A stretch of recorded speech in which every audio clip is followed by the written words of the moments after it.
Será que a punição do Piastri no GP da Inglaterra de 2025 foi justa? Porque ele estava liderando a corrida, teve que pagar a punição por causa de algo que aconteceu durante o safety car, e assim ele deixou de vencer a corrida. E por que ele foi punido nessa e o George Russell não, já que o inglês também fez algo parecido no Canadá? Vamos falar sobre isso hoje. Além disso, mais alguns comentários que vocês mandaram na aba da comunidade sobre o GP da Inglaterra, uma manchete muito curiosa vinda da Itália se tratando da Ferrari e falamos um pouco do Hülkenberg também, porque a gente ainda tem que falar um pouco mais dele. Senhoras e senhores, bem-vindos a mais um vídeo aqui para falar sobre o pós-corrida. Todas as corridas geram alguns comentários, algumas dúvidas, algumas perguntas, e eu tô aqui para comentar todas elas com vocês. Bem-vindos a mais um vídeo, eu sou o Fernando, falo de Fórmula 1 todos os dias aqui, me siga para ver mais vídeos assim e já clica no like, porque o like ajuda na divulgação deste vídeo. E é o seguinte, vamos já começar com a punição do Piastri. Vamos ao contexto. Durante uma relargada, o safety car já tinha saído da pista. O Piastri estava ditando o ritmo para que a corrida fosse recomeçar e eis que ele pisou no freio, desacelerando seu carro bruscamente e acabou gerando toda uma situação com o Verstappen e até mesmo um pouquinho com o Norris, que era o terceiro colocado. O Piastri foi investigado por causa daquilo e tomou 10 segundos de punição, algo que a gente já vai falar mais pra frente. De acordo com a FIA, ele infringiu o código, ou melhor, ele infringiu o artigo 55.15, ou seja, artigo 55, parágrafo 15, né? Não entendo muito o juridiquês, que diz que, basicamente, o carro que lidera, ele vai ditar o ritmo, enquanto todos os outros têm que segui-lo nessa mesma pegada. E que em nenhum momento os pilotos estão autorizados a fazer nenhum tipo de aceleração ou freada errática. Em resumo, você não pode pisar no freio do nada enquanto você está no processo de relargada. É mais ou menos por aí. E de acordo com a análise da FIA, o Piastri ele exerceu uma pressão no freio de 59.2 PSI.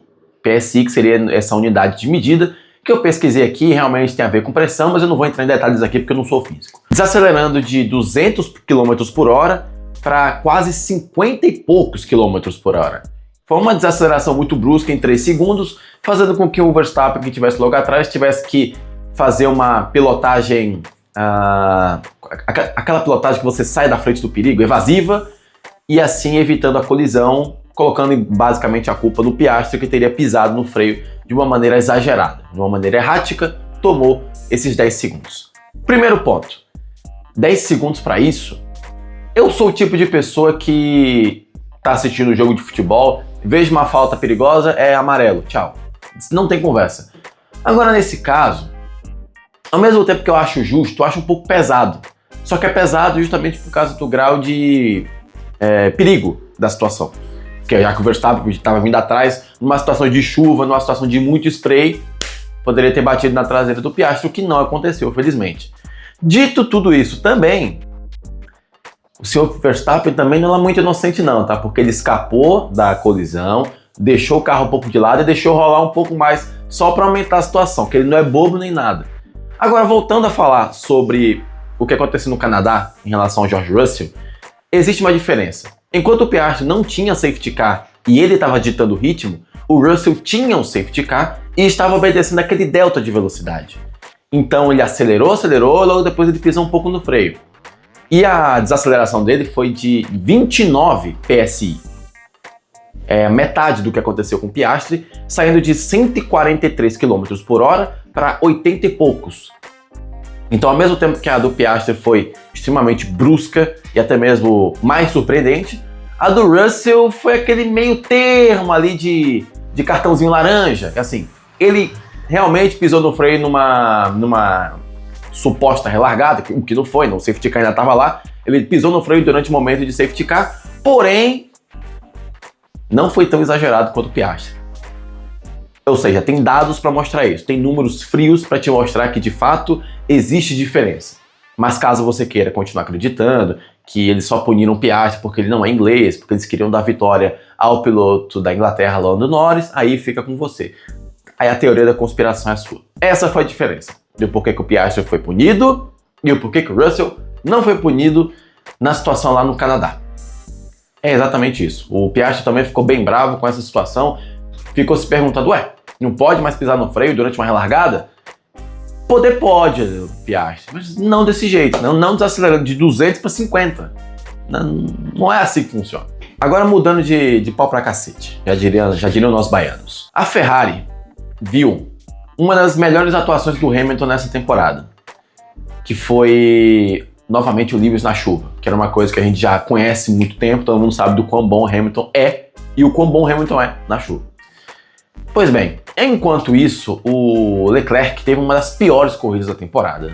Não foi legal, não deu certo pro Leclerc em momento algum na corrida. Ele chegava para quinto, errava, caía para décimo primeiro, enfim, nada deu certo pro Leclerc. A Ferrari acordou com a imprensa italiana dizendo a seguinte coisa: está na hora da Ferrari escutar o Lewis Hamilton. Eles demoraram 12 corridas para perceber que um heptacampeão tem direito também a opinar dentro da equipe do carro. Para vocês verem como está a situação da Ferrari hoje, a imprensa italiana já está se rendendo aos pilotos.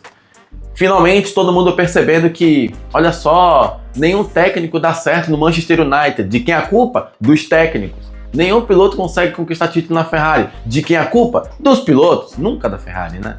Pois é. Os caras estão finalmente acordando depois de muito tempo. Agora vamos aos comentários que vocês mandaram. O primeiro. Stroll, o mago da chuva. Aí quando secou, ele voltou a ser o que sempre foi. Ontem eu tava tentando criar uma teoria para justificar o porquê que o Stroll é tão bom na chuva e não tão bom quanto no seco. E aí na minha cabeça só me veio uma coisa. O Stroll pilota no seco como se estivesse molhado e ele pilota no molhado como se estivesse na pista seca. É a minha única teoria sobre o Stroll, eu não consigo explicar como que isso acontece. Ou então, eu li um comentário que eu não vou teorizar aqui, mas será que o Stroll ele vai com mais vontade para pilotar na chuva do que na pista seca? Será? Será que ele olha para a pista molhada e pensa, é meu momento agora, hoje é meu dia, vambora. Será que tem isso? Não sei, porque ele sabe que é mais difícil. Mas o cara é realmente um pato, ele é um patinho, sabe nadar. Eu li um tweet que eu não posso comentar aqui, mas o Stroll é um pato, ele é um patinho, tá? Ele não é um bagre, tá bom? Só porque viu água começa a nadar, não é assim que funciona. Ele é um pato, ele é um patinho, sabe nadar. É aquilo, né? Se a Fórmula 1 fosse uma corrida de barcos, o Stroll seria o Schumacher. Todos os méritos pra ele, ótima corrida, não era pra ter ficado em sétimo, era pra ter ficado um pouco mais alto. Mas enfim, lucro é lucro e ele lucrou bastante. Hulk esmaga de novo, baita piloto, subestimado, e disse mais uma vez e repito, se estivesse numa equipe de ponta, ele amassaria sem dó. Ele já teve a oportunidade de ir para uma equipe de ponta. Para você que não sabe, antes da Mercedes contratar o Hamilton, eles tinham uma segunda opção, que era justamente o Nico Hülkenberg, que estava na Force India na época. Se o Hamilton recusasse, certamente teríamos visto Nico Hülkenberg brigando por título contra Nico Rosberg. Seria incrível narrar a mesma corrida desses dois na mesma equipe do mesmo país. Mas eu ainda defendo a tese de que se ele estivesse num carro como McLaren, num carro como Ferrari, num carro como Red Bull até, ele seria um piloto que faria um trabalho bem consistente. Eu não acho que ele seria aquele clássico piloto de equipe média, que só vai bem numa equipe sem pressão, quando vai para uma equipe maior começa a meter o pé pela mão, não consegue fazer mais nada. Se o Hülkenberg tivesse um carro, eu não vou dizer nem um carro para brigar por título, nem um carro para brigar por vitória. Não, eu não quero que o Hülkenberg saia daqui direto para ser campeão. Não é exatamente isso, mas se ele tivesse um carro para brigar ali por quintos lugares, quartos lugares, garanto para vocês que ele conseguiria segundo, primeiro, terceiro, facilmente. O Hülkenberg ele é um ótimo piloto e enfim agora vai tirar aquele peso das costas dele de não tem pódio. Agora o pessoal vai poder reconhecer o Hülkenberg sem aquele mas, sem aquele asterisco, sem aquele ele é muito bom, mas não tem pódio. Mas ele não tem pódio. Agora ele tem pódio. Agora não tem mais crítica para fazer pro Hülkenberg. Só azar mesmo durante a carreira. Mas enfim, ele foi premiado com uma corrida caótica, onde os melhores pilotos sobressaem, acontecendo com o caso do Hamilton, do Gasly, do Verstappen, do Piastri, do Norris e do Hülkenberg. E agora, para você que sempre disse que eu nunca gosto das corridas, que eu acho que que eu tô...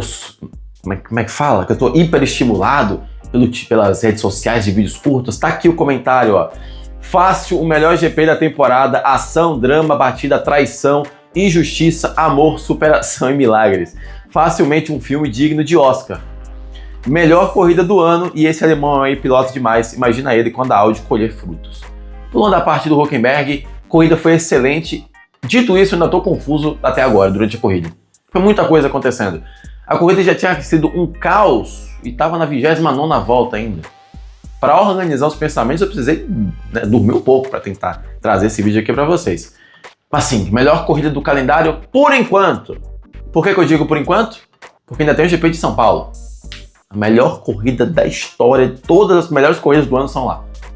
E ninguém vai provar do contrário.